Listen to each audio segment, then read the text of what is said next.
کہ آپ کو پتہ ہی نہیں چلے گا اور آپ ہمیشہ باوضو رہیں گے، اور وضو سے رہنے سے جو ہے آپ جو ہے صحت مند تندرست رہیں گے اور اللہ سے راضی خوشی رہیں گے۔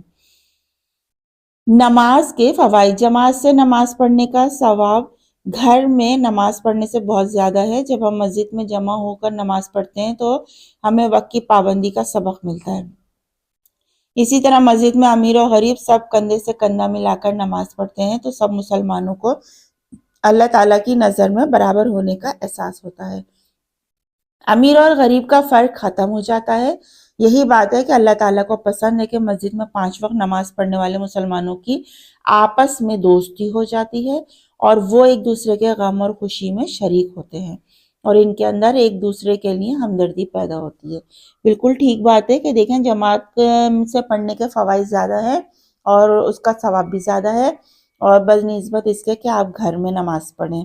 تو ہمارے پیارے نبی صلی اللہ علیہ وسلم کا بھی ارشاد ہے کہ نماز جو ہے وہ جماعت سے ادا کی جائے، اور مرد حضرات کے لیے یہ بات خاص طور سے ہے کیونکہ ان کو آپ صلی اللہ علیہ وسلم نے کہا کہ فرمایا کہ مجھے وہ لوگ پسند نہیں، میرا دل چاہتا ہے کہ میں ان کے گھروں کو آگ لگا دوں جو گھروں میں نماز پڑھتے ہیں۔ دیکھیں اگر کوئی عذر نہ ہے، بیماری نہیں ہے، آپ باہر جا سکتے ہیں اور بلا وجہ کا آپ گھر میں بیٹھے ہوئے نمازیں پڑھ رہے ہیں اور آپ کے گھر کے قریب مسجد ہے، آپ اس میں نماز کی ادائیگی نہیں کر رہے اور چل کے نہیں جا رہے تو یہ بری بات ہے۔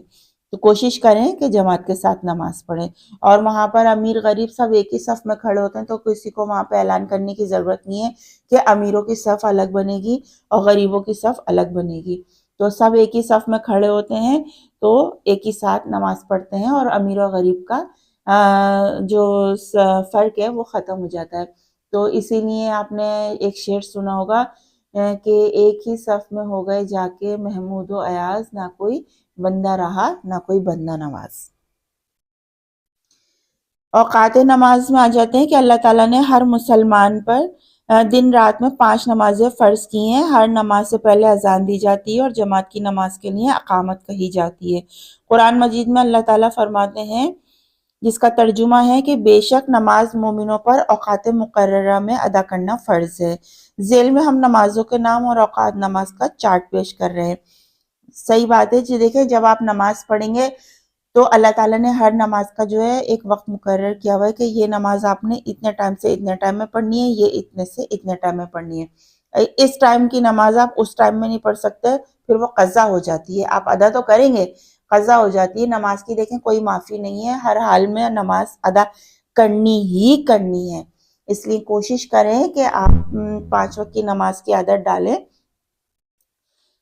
تو اس سے یہ ہوگا کہ آپ کو جو ہے مقررہ وقت میں آپ نماز ادا کریں گے تو ایک بڑے گناہ سے بچ جائیں گے آپ۔ اچھا، نماز کے نام ہیں اور وقت نماز ہے، یہ جو آپ کا ایک چارٹ بنایا ہوا ہے، اس میں فجر ہے، فجر، ظہر، عصر، مغرب، عشاء، یہ 5 نمازیں ہیں جو ہم 5 ٹائم پڑھتے ہیں۔ تو فجر کا ٹائم جو ہے وہ صبح صادق سے لے کر سورج نکلنے سے پہلے تک ہوتا ہے، اور ظہر سورج کے ڈھلنے سے عصر کی نماز سے پہلے تک، عصر ظہر کا وقت ختم ہونے کے بعد سے لے کر سورج ڈوبنے سے پہلے، اور مغرب جو ہوتا ہے وہ سورج ڈوبنے پر شروع ہو جاتا ہے۔ جیسے ہی سورج ڈوبتا ہے ویسے ہی مغرب کا ٹائم فوراً شروع ہو جاتا ہے، لیکن مغرب کا ٹائم بہت شارٹ ہوتا ہے، اس کی ادائیگی جلدی کرنی چاہیے۔ اور عشاء جو ہے وہ مغرب کی نماز کا وقت ختم ہو جائے تو عشاء کا وقت شروع ہو جاتا ہے جو صبح صادق تک رہتا ہے۔ آداب نماز۔ جس طرح ہم اپنے بزرگوں کے سامنے ادب سے کھڑے ہوتے ہیں، اس سے زیادہ ادب سے ہمیں اللہ تعالیٰ کے سامنے یعنی نماز کے لیے کھڑا ہونا چاہیے۔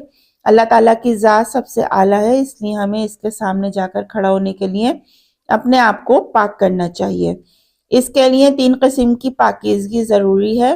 لباس پاک ہونا چاہیے، اگر لباس پر کسی قسم کی گندگی لگی ہو تو اسے دھو کر پاک کر لینا چاہیے۔ وضو کے ذریعے جسم کو پاک کرنا چاہیے، پاک جگہ کھڑے ہو کے نماز ادا کرنی چاہیے اور قبلے کی طرف منہ کر کے نماز پڑھنی چاہیے۔ دیکھیں ہم لوگ اپنے جو گھر میں ہوتے ہیں نا، تو بزرگ اور بڑے جو ہوتے ہیں تو ان کے سامنے ہم ادب احترام سے کھڑے ہوتے ہیں، تو یہی ادب احترام جو ہے اس سے 10 گنا بڑھا کر 100 گنا بڑھا کر آپ کو اللہ کے سامنے جب آپ کھڑے ہو گئے تو بہت ادب اور بے نیازی سے کھڑے ہونے ہیں اپنے، اور وہاں پر سر جھکا کے کھڑا ہونا ہے اور ادب سے نماز پڑھنی ہے۔ اور اپنے آپ کو پاک کرنا چاہیے. یہ اطمینان آپ نے کر لینا ہے کہ جب آپ نماز کے لیے کھڑے ہو رہے تو آپ بالکل پاک صاف ہیں. اور 3 قسم کی پاکیزگی جو ہے وہ بہت ضروری ہے. اس میں آپ کا لباس پاک ہونا چاہیے. اگر اس پہ کوئی گندگی اور نجاست لگی ہے تو اس کو صاف کر لیں. صحیح ہے، دھو کے صاف کر لیں. اور وضو کے بغیر جو ہے وہ جسم کو وضو کے ذریعے جسم کو پاک کرنا چاہیے. وضو بنائیں سب سے پہلے اور پھر غسل کر لیں. اور غسل آپ کر چکے ہیں، پاک صاف ہیں، تو ہر نماز کے لیے آپ نے وضو بنانا ہے. پاک صاف جگہ ہو کے اطمینان کر لیں کہ جہاں ہم کھڑے ہو کے نماز پڑھ رہے ہیں وہ بالکل پاک صاف جگہ ہے اور قبلے کی طرف منہ کر کے نماز پڑھنی ہے. نماز میں اگر خیال کو یکسوئی اور عاجزی سے اللہ تعالیٰ کی ذات کی طرف کرنا چاہیے. نماز پڑھتے ہوئے ہمیں ادھر ادھر اور اوپر نیچے نہیں دیکھنا چاہیے. سجدے کی جگہ پر نظر رکھنی ہے. نماز میں بات چیت بھی نہیں کرنی چاہیے. بات چیت کرنے اور سینہ پھیر کر ادھر ادھر دیکھنے سے اور ہنسنے بولنے سے نماز ٹوٹ جاتی ہے.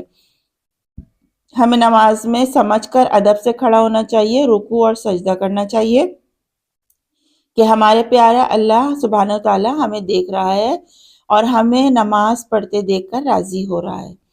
نماز مسجد میں جماعت کے ساتھ پڑھنی چاہیے. جماعت میں نماز پڑھنے کا ثواب گھر میں نماز پڑھنے سے بہت زیادہ ہوتا ہے. بچوں کو مسجد میں بڑوں کی طرح ادب و احترام سے بیٹھنا چاہیے. صحیح، بھاگ دوڑ، کھیل کود اور شور و غل اور شرارت نہیں کرنی چاہیے. مسجد میں کا احترام ہوتا ہے اور اس میں آپ کو تمیز سے بیٹھنا ہے. وہ آپ کا کوئی پلے گراؤنڈ نہیں ہے، کھیلنے کی جگہ نہیں ہے. وہاں پہ شور و غل نہ کریں. عبادت کی جگہ ہے اور سب کو یکسوئی سے عبادت کرنی ہوتی ہے، تو وہاں پہ شرارتیں نہیں کرنی چاہیے. ہمیں اس سے سبق ملتا ہے کہ نماز اللہ تعالیٰ کے ہاں بڑا رتبہ ہے. نماز اللہ تعالیٰ سے رابطے اور ملاقات کا ایک ذریعہ ہے. اس لیے ہمیں چاہیے کہ ہم 5 وقت پابندی سے کے ساتھ نماز مسجد میں جماعت کے ساتھ نماز پڑھیں تاکہ ہم دنیا میں آپس میں محبت اور پیار کے ساتھ زندگی گزار سکیں اور آخرت میں بھی ہمارے فلاح اور نجات ہو. بے شک. اچھا، یہ یاد رکھیں کہ اذان اللہ اکبر کے وہ الفاظ جن کے ذریعے نمازوں کے اوقات میں مسلمانوں کو مسجد میں بلانے کے لیے ادا کیے جاتے ہیں. اور اقامت جو ہے اللہ اکبر کے وہ الفاظ جن کے بعد امام صاحب نماز شروع کرتے ہیں. ٹھیک ہے، تو یہ دونوں چیزیں آپ نے یاد رکھنی ہے. امید ہے آپ کو یہ چیپٹر بہت اچھے سے سمجھ آ گیا ہوگا. یہ ہمارا لیکچر نمبر 5 تھا. لیکچر نمبر 6 میں ہم آپ کو اس کے کوسچن آنسر کرا دیں گے. اگر آپ کو ہمارا پڑھانا سمجھانا سمجھ آ رہا ہے تو اس کو لائک شیئر ضرور کیجیے اور کمنٹ باکس میں اپنی رائے کا اظہار ضرور دیا کریں. اگر آپ کچھ پوچھنا چاہتے ہیں تو کمنٹ باکس میں ضرور پوچھ سکتے ہیں. ہم آپ کو ارجنٹلی فوراً اس کا جواب دیں گے. اپنا بہت سا خیال رکھیے گا. اپنی ٹیچر سائمہ خان کو اجازت دیجیے. اللہ حافظ.